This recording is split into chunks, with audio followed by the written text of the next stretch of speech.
friends. Welcome to the Inspiring Heights podcast. I'm your host, Vanessa Kaiser, and I am delighted that you are here with us today. Our mission here at Inspiring Heights is to inspire you, our friends, to grow closer in your relationship with Jesus and to live inspired in your day-to-day life. We talk about all things faith, rhythmic living, and homemaking. Listen, we know you have a zillion podcasts that you could listen to, and we are honored that you chose to sit here with us today. With that, let's get right to it. Have you ever watched a really good coach their underdog team to a victory? They go into the game predicted to be the loser, but they come out on top. The times I've seen this done, there are three things that lead to the success.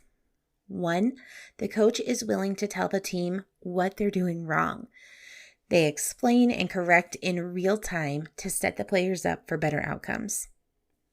2, the coach really does believe in their team's ability to win, and every player on the court knows it. And 3, the coach is an encourager. They show grace and empathy for the misses and celebration and excitement for the victories. In some ways, no matter what our role is in a person's life, we're a little like a coach. As friends, family members, spouses, coworkers, bosses, pastors, etc., we really are called to be encouragers to the people around us. 1 Thessalonians 5:11 says, "Therefore encourage one another and build one another up." I've been really contemplating this idea of encouragement recently. It's one thing to be an encourager when life is good and the road seems smooth. It can even be a little harder when it's rocky or rough. But the one I've been questioning and wrestling the most with is encouraging someone you know and love who is wandering, seeking worldly wisdom and truth. I've been reflecting on these questions, and I've been driving back to all the examples of what being an encourager looks like in the Bible. I mean, can you really get a better example than Jesus himself? Think about the Samaritan woman at the well, who was known to be promiscuous. Jesus, a Jew, should really have had nothing to do with her, as John 4 tells us that Jews and Samaritans had nothing to do with each other. But Jesus didn't care about those rules. He cared about encouraging the person in front of him. And literally, he could have said a whole host of true but hurtful things to this woman. He could have ignored her altogether, which honestly would have saved him a lot of questioning stares from his disciples. But instead, he spoke truth to her in love.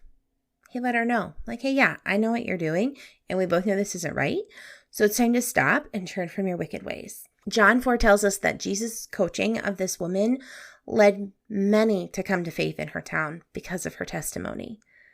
If Jesus would have ignored her sin and just been a smiling face, the story would have had a different ending. If Jesus would have spoke truth without love, the story would have had a different ending. Encouragement requires both. I've been in a few conversations in the past where friends are sharing some struggles that they're having and questions that they're asking. And in those conversations, there seems to be some really clear mistruths that are being believed. And I felt tongue-tied. Culture has been screaming that there isn't the truth. It's just about our truth. And my gracious, how we have bought that lie hook, line, and sinker. And I'm sitting there thinking, I can't speak truth here because I'm going to offend you and you're going to cancel our friendship, and then what good would I be doing? But as I've reflected on this idea of encouragement, I've thought, what good is a friendship if my encouragement is always surface level? If I'm a good listener and a good cheerleader, but I neglect to speak truth, I'm missing an opportunity. And you know what?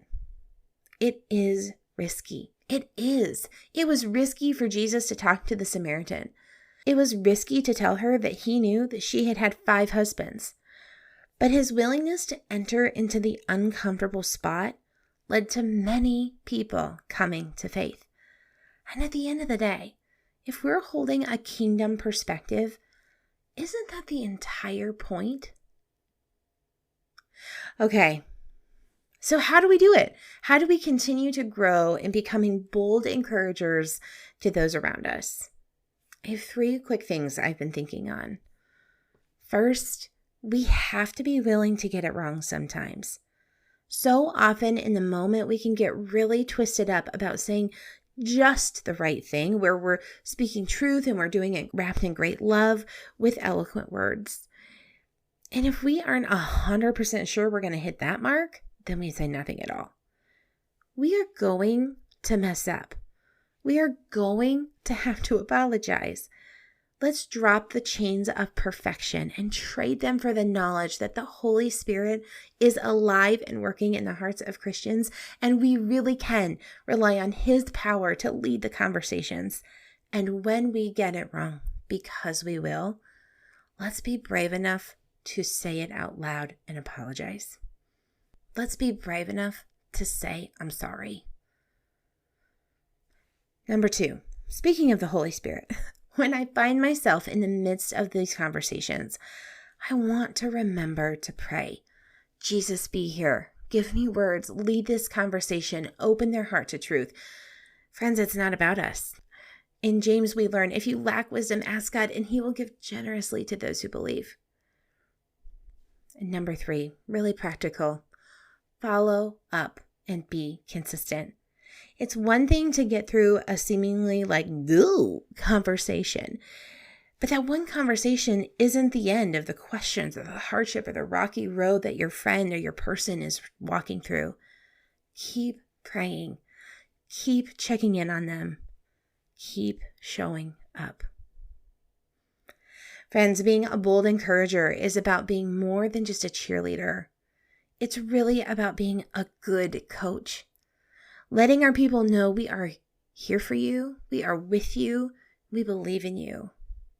We love you too much to not speak truth, and we're committed to walking alongside you, win or lose. As we wrap up the show today, I want to take just a second to tell you what's been inspiring me this week. We are in sort of this fun part of summer where the sunsets are breathtaking. And I was thinking the other day, maybe they are all summer, but it's starting to get towards the endish of summer. I understand that we still have a month and a half of hot left, but you can start to feel the turn that's on the horizon. And so anyway, I just think the sunsets get so, so beautiful this time of year. And then in addition, right before sunset, you have the golden hour of the day where those golden rays of the sun are soaking through the windows. And I've just been catching them this week and reflecting on God's beauty and how it's everywhere and how gracious it is of Him to give us these things. He didn't have to make sunsets every night. He didn't have to paint the sky every night for us, and He does. And I'm so thankful for that. It's been so inspiring. I would encourage you, friends, to stop and consider what's been inspiring you this week. Friends, thank you so much for listening in today. Don't forget to subscribe to the podcast so you never miss an episode. If you're so inclined, we would love for you to leave a review of the show wherever you listen to podcasts. This helps potential new listeners to get a feel for the show before they even hit play. You can find us on Facebook and Instagram at Inspiring Heights. If you haven't already, you can sign up for our newsletter, Inspiration from the Moment, by visiting our website, inspiringheights.org, and hovering over the Contact Us link. If you have friends that aren't yet subscribers, please share the podcast with them if you think it's something that would be helpful and inspiring to them. Okay, friends, until next time, take a deep breath and be inspired where your feet are. Bye for now.